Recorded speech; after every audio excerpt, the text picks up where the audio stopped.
So everything you say now is being recorded.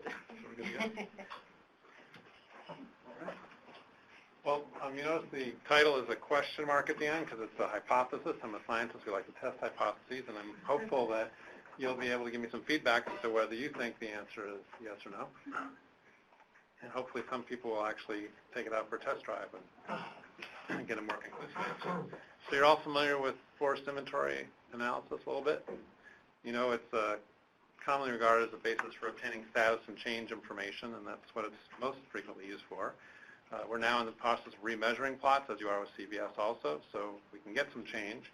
And by the time we get to the second remeasurement, then we'll actually start to get something called trend, which is the change in the rate of change, and that'll be exciting, but we're not there yet.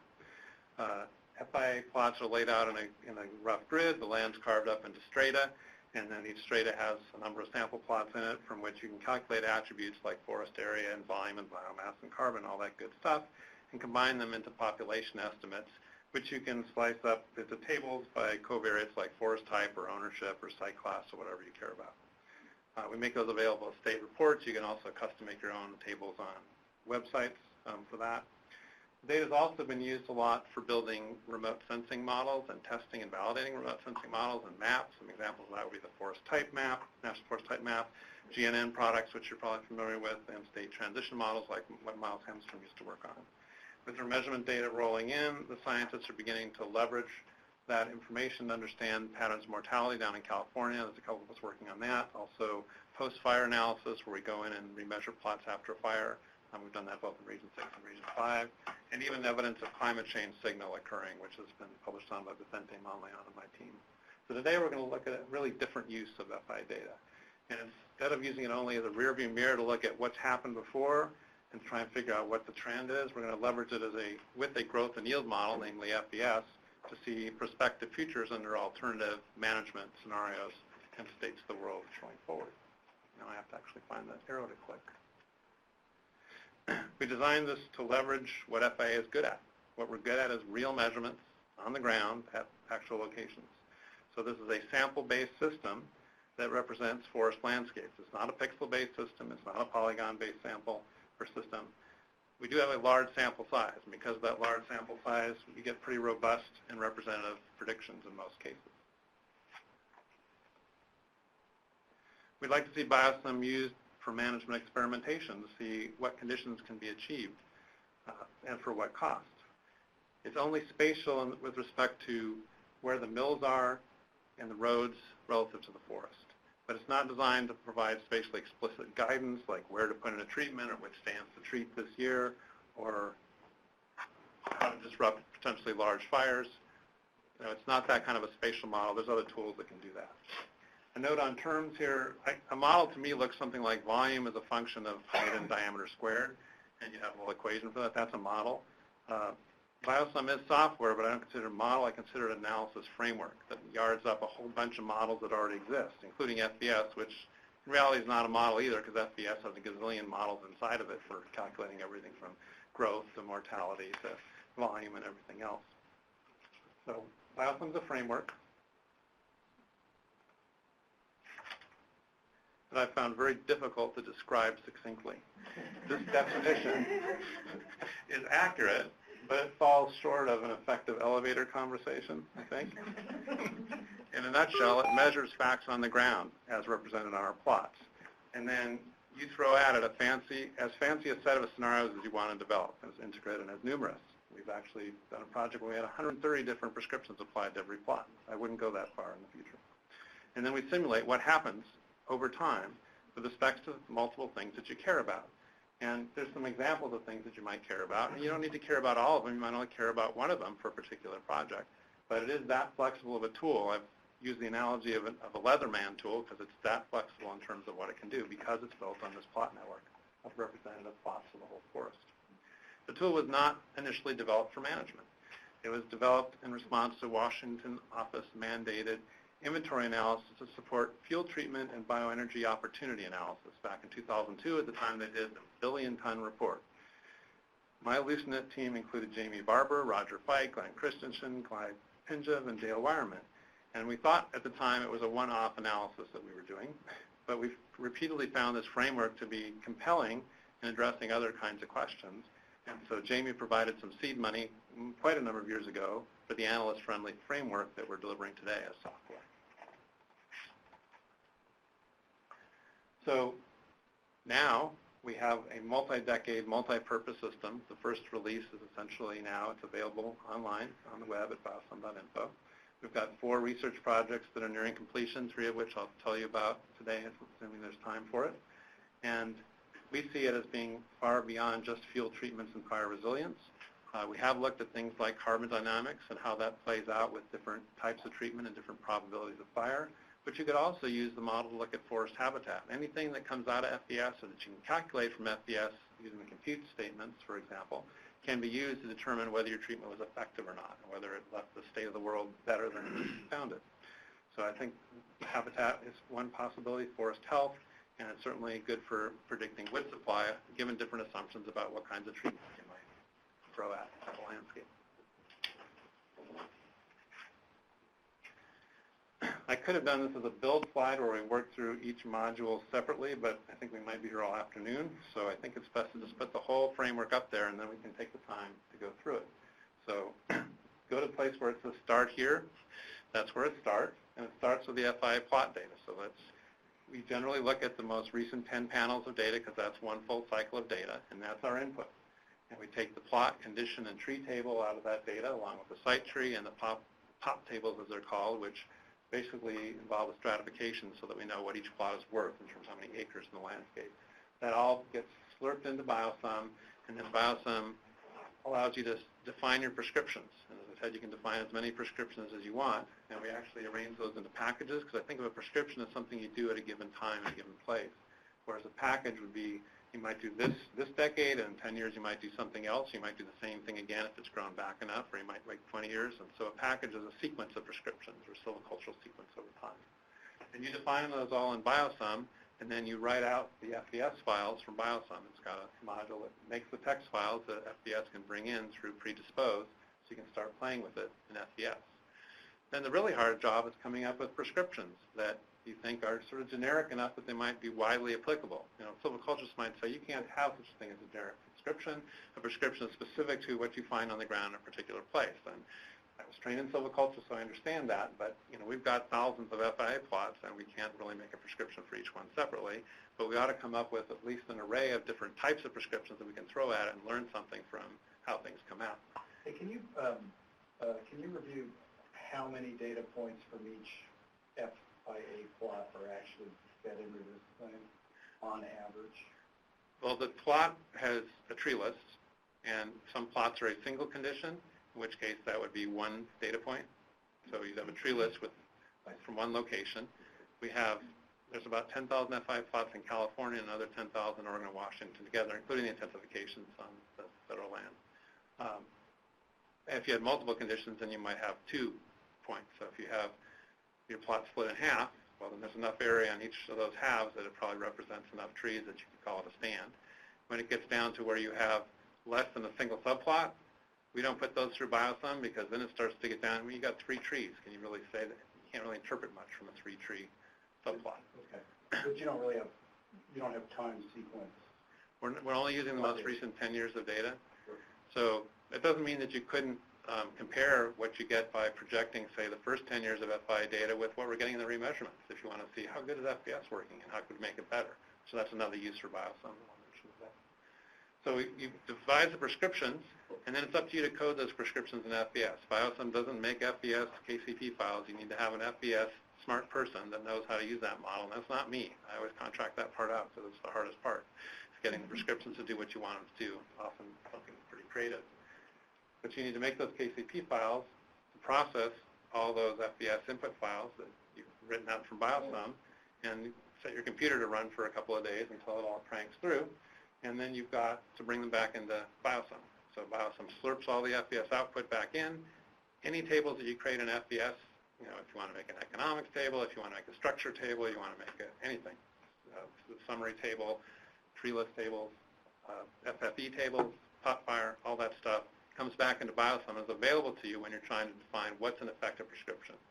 And effectiveness might be determined by what it was before you treated, what it was after you treated, Or since we're actually modeling this forward for 40 years, you might like, oh, what's the average over 40 years if I do nothing versus the average over 40 years if I do each of these 25 different things that I'm thinking about doing.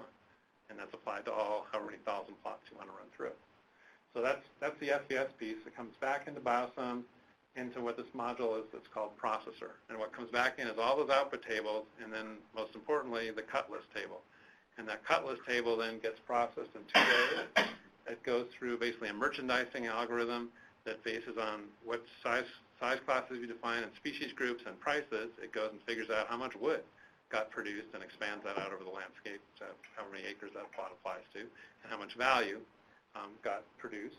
And then the op cost piece takes some metrics on that same cut list and figures out how much it costs to do that harvest operation. And that's a piece of R code that some collaborators at the University of Idaho, forest engineers, worked on over the last 3 years. It's patterned after FRCS in terms of what it does, but it does it in a completely different way, and it uses more up-to-date equations and covers more logging systems. Then the outputs from processors, so both the costs and the revenues that we've just arrived at, and the outputs from FBS, which are all, what did you do to your stand, how did it change, do you like it or not? That all goes into this module we call core analysis. And so you have to decide, well, what matters? Do I care about torching index? Do I care about canopy cover? Do I care about the tree size? And all the things that you can get out of FBS. Do I care about the numbers of layers, multi-storied, that kind of stuff? You get to then decide what defines an effective prescription. And chances are, if you ran 25 different prescriptions, more than one of them is going to be effective. So now you have to break which one is the best of those. And then sometimes there's still ties, so you need to pick another variable to figure out how you break those ties. And that all happens in the core analysis.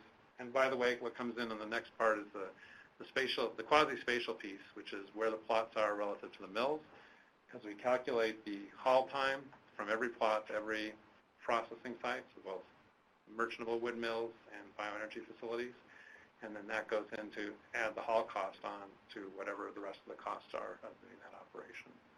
And the outputs then are things like how many acres could be treated, how effective were those acres, what's their current fire hazard, what's the changed fire hazard, how long will those treatments last, what did it cost, how much revenue to produce, how much wood was produced, how much wood goes to each mill, and co-benefits like climate benefits, forest health, et cetera.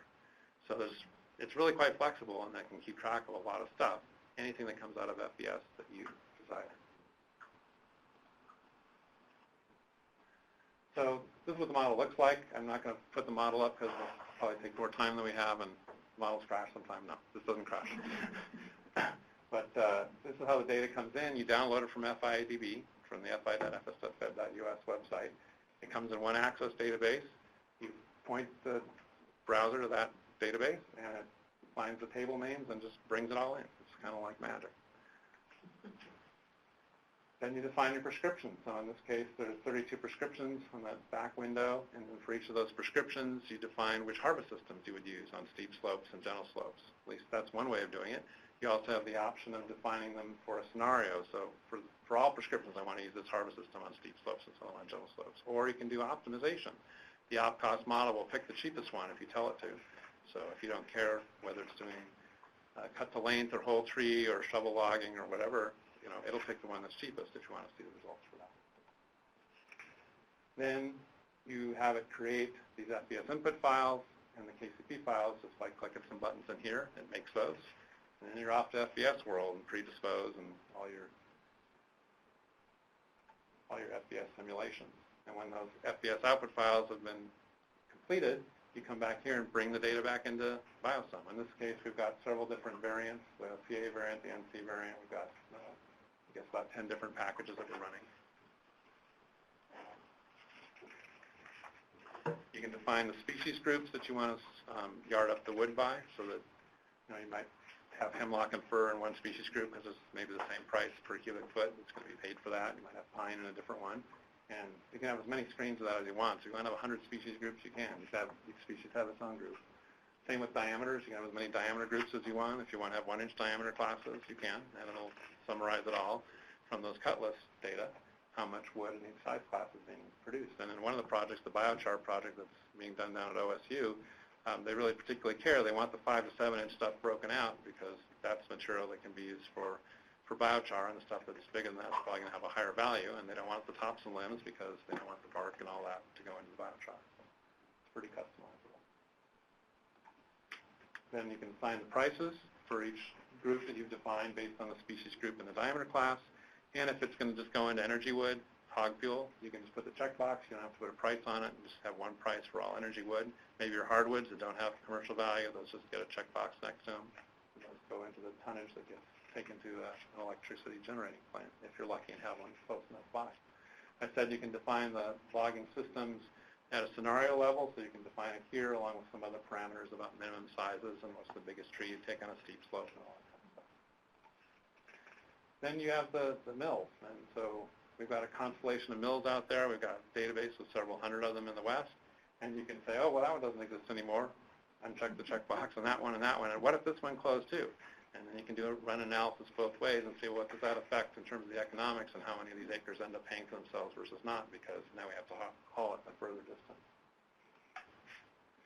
And then what's effective is, like I said, all the tables, this has got the harvested carbon and the pot fire, but every output table from FBS is in there, and every variable in those output tables is available to select from, and you can play with up to 4 variables at a time. When I first started working with this, I was using torching index and crowning index because I didn't know better. And I wanted to improve one or the other of them or both without making the other one worse by more than a certain amount. And the programmer, bless his heart, when he built the first version of BioSum, he made the whole thing do exactly that. It did the torching index and crowning index with all the sideboards I have. I said, well, I didn't want it to be that specific. And so when we went back and did it again, now he's made it available so that anything that comes out of FBS can be used to determine whether that treatment was effective or not, or whether it was better, and how to break the tie. And that's all in this core analysis module. It's full of audits, so there's always a possibility of making some mistake, and so at many steps along the way, it checks to make sure that you haven't made mistakes and tells you if you have and gives you some ideas about how to correct it. So some of the questions that we've addressed with what I call the static version, I call it the static version because we weren't modeling stuff forward 10 years at a time over a 40-year period. It was just before and after. Here's the landscape. What if we did something and what it would look like afterwards and pretended that the treatments would last forever? We did these kinds of questions, which treatments tend to be effective, how many acres could get treated on public land, private land, what would it cost, how would it change if you had some subsidy available for places where it couldn't pay for itself, and where are the best places to add wood processing capacity. We were involved in helping with the analysis of the Lakeview mill down in southern Oregon to show how much wood could get delivered there from just doing field treatments. It was a lot less than what they were trying to size the plant for, but I don't know whether it ever got built or not. And then looking at what's the kind of wood that comes out. It turns out most of the wood from these treatments is not biomass. Most of the wood from these treatments is merchantable wood. And not everybody understands that, and here's a way to quantify that and test hypotheses about just what is coming out of the woods if you're doing treatments that are effective. So these analyses are written up in various places. There's a Journal of Forestry article that's been sitting on their website for about a year and a half, but it should come out in print in the next few months when the special issue on forest inventory from the UPRO meeting comes out. But there's others in the Forest Policy and Economics and Infor, Fire Management Today, and Western Forester that you can take a look at. And I think those are all available on our website at biosum.info. So we expect that different users are going to have completely different uses for the model. Here's 7 different ways to use BioSum, but I'm certain that there are many more. With the carbon implications, if you want to look at that, when I say dynamic management, that's the idea that you might change your management in different decades. You might do something now, but do something else 10 or 20 years later.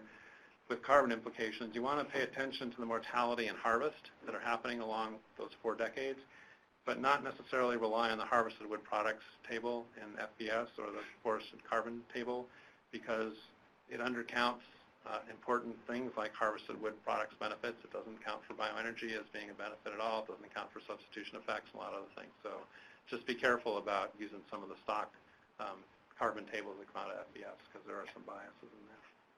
In terms of effects of policies, for example, diameter caps is one that we've looked at, and that's something you can really get a fine point on when you look at the results and be able to show someone, here's what happens with a 30-inch cap versus a 21-inch cap versus a 10-inch cap. And it's very dramatic differences in the economics of it all. In terms of incentives, you can put the subsidies on, or you can even have travel subsidies. That's been talked about for haul subsidies for the submersible material. And some people just want to convert the FI data into FBS files to be able to access and do experiments with them. The experiment stations have FI plots on them, and some have intensified FI plots, and there's been clients that have asked for that. All right. Now I'll give you a couple examples of what I'm calling BioSum 5, which is the dynamic version that's now out. And if we have time, we'll go through all three of these. If we're short, might have to skip one. So I'll start with Oregon. ODF came to us a few years ago, and they were interested in knowing, they wanted to test drive BioSum because they'd heard about it, and they wanted to see, how could this thing be useful. And Andrew Yost came up with some prescriptions to test, and the upshot was they wanted to know what the opportunities were for increasing the pace and scale of forest restoration in the mountains. So we addressed 4 forest types. About 2/3 of the acres there are on national forests. And this was the first use of BioSum 5, this multi-decade version of the program, which is the silvicultural sequences. So we defined a prescription or a package of prescriptions there to be, do this thing, and then if there's not enough basal area to do it, then wait 10 years and try again. And if not, wait 10 years and try again. And after you've done it, wait 20 years, and if there's enough basal area, do it again. So it's the same prescription over and over again, but only when it's grown back to a level of basal area that would support it. I don't know if it's a sensible thing or something you'd be interested in doing, but that's it.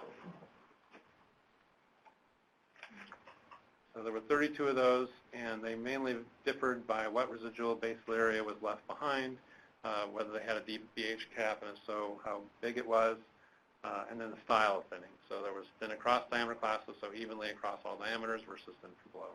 Stuff I'm sure, very familiar with. And then we did the 4 cycles of projection, and then for our hazard criteria, we just came up with 4 dimensions of hazard that people care about. Surface flame length, we're thinking about something like firefighter safety. Torching probability and torching index, we're thinking about, it's going to become a crown fire. Mortality volume, we're looking at what's the resilience or resistance of the stand, and particularly the big tree components in it. And of course, there's economic values linked to mortality volume too. So they seem like 4 indicators that would matter. And we just gave each one a point. If you had surface flame length greater than 4 feet, then you got a hazard point, similarly with the other thresholds there. And then you add those all up, and you get a score between 0 and 4. It's kind of weighted heavily towards torching because we've got 2 torching components in it, but that's okay. And the first thing we can do is look at some remeasure data. At this time we did this analysis, we had only 2 panels, but we had 2 panels that had been measured 10 years ago and then now.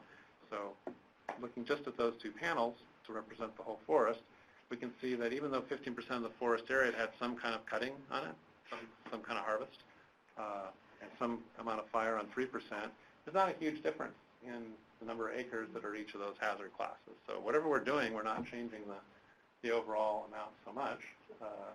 But there's a certain number in the 0 and 1 classes. The 0 is only 20%. So 20% of the forest has no hazards. The rest of it has at least 1 hazard, and the part that has 4 hazards, that's probably pretty hazardous.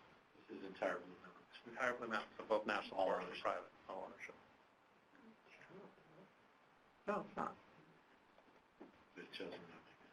Well, it depends on how you care about those hazards. If you think it should have no hazards, only 20% of the land has no hazards. So that's the current conditions. And note the note at the bottom, that's not really like all the acres around that plot are like that. It's just a way of getting a gestalt of how much area is in the different colors, the different levels of hazard, so that you can see some change in it. The point there is that half have a score of 2 or greater, so more than 1 hazard. So that's a lot of acres that probably could benefit from something if the treatment works. And so we had 32 treatments to try, and we tried them all. And when we did, we found that 20% of the acres could be effectively treated at the first entry, meaning effectiveness here was just to find and improve the hazard score by 1 point, so 1 point or more. If we do a treatment and it doesn't improve the hazard score at all, we're not going to count that as a hazard treatment. But if it improves it by 1 point. And so you can see about that much area that was not the most green went to being more green, not necessarily all the way down to the deepest green, but better than it was before. Can you also look at what the post-treatment stand conditions are based upon that type of effective treatment? Yeah, you've got the FBS summary table, and if you want to do any compute tables from FBS, you've got that whole database available to you. Including snags and downward? Whatever's in the FBS output tables, yeah. Well, the next question is how long does that effect last? So you could grow it for FBS. Funny you should ask that. Very helpful. What we find is that you get this great leftward shift in the distribution over to the 0 and 1s. We're all happy we've got a restored landscape, and then 40 years later we don't. It got shifted back over to the right. So even though we were retreating some of the stuff, just because of the timing, we hadn't gotten to be able to retreat all of it. So you have to dig down into the details to figure out why it comes out that way. But So that year 40 is running the multiple prescriptions that just hadn't gotten to treating those acres, or was because it it hadn't gotten back to the trigger basal area where it would be able to bring it back down, at least in some of those stands. So the ones that are still 0 and 1, they probably just got treated 10 years before the 40 mark. If we run it out to 50, then you might get a different answer, but there's always going to be something ready to be dealt with. It's always going to be something out of whack until you go back and do something. Well, partly because we're putting repute in here. So if you just run FBS without repute, then these treatments will last a long time. But we create regeneration. You got to model regeneration. And, of course, regeneration is not endogenous in any of the models out here. They are in Idaho. But What is repute? repute is an imputation program, essentially. It's a set of protocols and a process for running through FBS and generating information about seedlings and saplings, and then summarizing and then going and running through FBS again, with that information being used to generate new seedlings and saplings of the same species that are present on a plot. That's about the level that I can explain and about the level that I understand it, too. It's very complicated, and I'll leave that to the FBS experts. So something Don Banerjee put together. FBS doesn't officially sanction it, but we've compared it to what comes out of the endogenous models, the variants that have endogenous regeneration, and we compared it to some of the FIA seedling and sapling data. It seems to kind of hang together, so we've been using it because it's better to use something than to use nothing and not account for regeneration. At least that's our philosophy. What's that? So some of the findings from that study was that almost all the acres could pay for themselves, assuming you did the most effective treatment. Sometimes the most effective treatment might mean cutting trees that are as big as 30 inches as part of what gets cut. And so if you have some diameter caps and policies that restrict that, it might not be 97%, it might force things in. Because we did break ties with net revenue. So if you had equal effectiveness with a 21-inch diameter cap and a 30-inch diameter cap, we're going to pick the 30-inch one because you have higher net revenue and better chance of paying for it. But if you had some policy that said you couldn't do that, then you get a different answer. So you can see how much of the wood is merchantable wood on a tons basis and chip yield. The chips, the submersible stuff is not a lot of weight. It's like a quarter to a tenth of the merch. And it's much less than that in terms of the value because it just isn't worth very much. Private lands don't have as much average net. That should be averaged on total fellage per acre because they have less inventory. Obviously, National Forest has a lot of inventory, and so especially if you're thinning across diameter classes, but even from thinning from below, you're just pulling more volume out in general because we've been letting it build for long. Ends up with the chip market, you can put in current market conditions then, because right now it's not where it's not. Yeah, I think we had some optimistic value like $12 a green ton in here, and I don't know if it's even that at this point. That changes with time, and you can explore different scenarios and say, maybe someone will start caring about climate change and they'll actually pay for bioenergy and the prices will go up. So 25% of the stands had sufficient density at time 1 to be able to do something. And then if you waited into the next 3 cycles, 50% more did. So by the end, 75% of the stands had enough material there to be able to do something that would potentially make things better. And a lot of wood came out. So 20 million cubic feet a year, that seems like a lot to split amongst 3 mills. But that's if you were actually going to do all the acres that are not in reserved areas. Now, some of these might be in some areas of special concern, and you'd have to do some GIS overlay on the plots and say, take those out, and those out, and those out, and I'm sure the number will come down.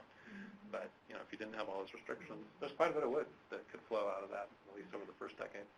And then you can dig further into a few of these prescriptions. So I just picked out 4 that have the same residual basal area, 75 square feet, with the same trigger of 110 square feet when you would actually do something, and they only differ by the diameter cap and whether you would go after the first and whether you would thin across diameter classes versus thinning from below, just to see how different the results would be.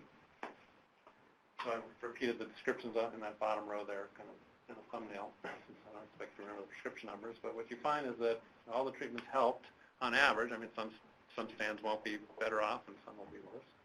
But on average it helped. But there wasn't a huge amount of difference, within a style, so within the across diameter. Just for that one, you didn't apply the east side screens in? It looked like your upper diameter limit was 30 inches. Yeah, no, the 21 is on the first one, the other three are Okay. 30 inches, so you can see the effect of that screen. Gotcha. Not a huge effect in terms of the effectiveness. Now, this effectiveness is not using the 4-point system, just picking out one. I'm looking at mortality volume. Do I need to wave the mouse or the hand? No, I turned it off because I wanted to see how That's fine. He's reading from his paper. Oh, I'm not really, it's okay. The lighthouse. So one thing is that targeting white fur made almost no difference, because when you get to that last one that's not targeting the white fur, it makes almost no difference. Now, it could make no difference because inside of FFE, the mortality functions aren't that species specific. And so maybe, mortality volume doesn't differ between pine and fir just because the models are wrong. Because I think some of those models are fairly crude. But never trust the model completely. But those are just, that's just one descriptor. And there are literally dozens, if not hundreds of descriptors throughout FBS and FFE that you could use that might have a bearing, and you can use compute to make your own custom descriptors. And then you have to make the choice. That was just evaluated at time one. And do you want to just care about what happens after you treat it, or do you want to look at the end of 40 years, or do you want some average over that period? And you got to make choices. But it starts to be a lot of numbers. You get a little bit overwhelmed with the number of numbers that can come out of this thing. So you can compare to an average, and I've done it that way. And I've also looked at single periods. And at the moment, the automated software just deals with cycle one. So you have the pre and post value in cycle one, and it'll allow you to do that in an automated way through menus and generating tables and all that. If you want to do it the other way, then you'd have someone that knows Access and can write queries and put the tables together to get those answers, and that's usually what I do anyway, because I found it very difficult to build a custom model that can do everything on the output and report writing side, so I just do that part manually as an analyst. On the other hand, the prescriptions do matter when it comes to the economics. And here's where you can see the effect on net revenue on that first block there of having a 21-inch limit versus a 30-inch limit. Huge difference. And some effect on the yield also. All right, so in California, we applied 27 treatments, and here we treated the whole state. And it was the California Energy Commission that wanted to know how much wood would be available on a sustainable basis to supply bioenergy as well as merchantable mills if we were to do field treatments across the landscape on all ownerships. Had somewhat different prescriptions on private lands. We allowed them to do clear cuts on about half of their land, which is just in the national forest. Could you clarify one more time how conservation lands are treated in this model, like riparian areas and wilderness, administratively withdrawn, and other lands like that? Roadless and reserved areas, those are all just taken off the table and not managed at all. So wilderness, parks. So they don't factor into any of the numbers? They're just gone, yeah. They're gone at the very beginning. If it's in a riparian area or a spotted owl habitat area or some other kind of restriction, if you're on the national forest, then you should talk to your inventory people and see if they'll do an overlay for you to pull out the plots that you want to not include in your analysis because you feel those are places you're not planning to manage, and just get left with the ones that are supposed to manage. On the private lands, that's a little harder to do because of the plot coordinate issues and all that, but most private land is available, I think. So this is a way of summarizing the data in terms of the output. Here we're just looking at mortality volume %, and on the right side is severe mortality volume in cubic feet that's expected out of pot fire, the pot fire predictions of severe fires predicted mortality. And we have three prescriptions. The first one is proportional thin, the second one is thin from below, and the third is a grow only, do nothing. And it's an awful lot of data points. Each one of those is an average. There's a bunch of stands behind each of those points because we've got so many plots to deal with. In fact, I think there's something like 230 different averages in that graph. So we're trying to distill it down but see some patterns instead of just having an average for your whole landscape. Let's break it out by owner. So we got the corporate, the family, and the national forest. Let's break it out by what's the initial volume. We'd expect maybe some differences there, both in effectiveness and the economics. Let's break it out by forest type, and that's what the colors are. And the shapes just reflect the number of plots that feed the answer. So something that's only got a square, which is based on 5 stands or less, is going to have less weight or less likely to be precise than something that's more than 30 stands. That's just a way of looking at the data. Oh, so what you can see there is, regardless of which spinning style, you do end up improving your fire hazard with respect to mortality volume relative to the grow only, and that's pretty much true across the board. you'll see the height of these points change a little bit when I go to the next one, because in this one we just did a lop and scatter, and the other one we did prescribed fire in combination with the thinning, and here we did a lop and scatter. So the treatments are less effective. Still better than doing nothing most of the time, but it's just a way to sort of look at how things shake out. Wait, can you, I'm kind of lost on this one. Sure. Wait, where's thin and where's grow almond? The last, in each of the, how many are there? 18. In each of the 18 graphs, the far right column is the grow only. Oh, okay. And this one, we're actually comparing 3 different diameter caps, and the other one we're comparing 2 different thinning styles. So here is, unfortunately, not ordered the way they should be. It's 30, 36, and 21. It would be easier if it was monotonic. But regardless of the thinning cap, for at least some of the forest types, you get some reduction in mortality volume relative to doing nothing, but not as much reduction because we're doing a lop and scatter and leaving more fields on the ground. So. And then here's bringing that diameter cap policy into high relief. This is overall California, looking at a couple of the forest types, 3 of the forest types, and what's the effect of diameter cap, because we ran them for all these different diameter caps. And pretty clearly, if you allow some of the larger trees to be cut, you can make this thing pay for itself and more, a much larger percent of the time. When you're down to the 21-inch diameter cap on mixed conifer, on average, you're losing money. So those diameter caps become pretty important.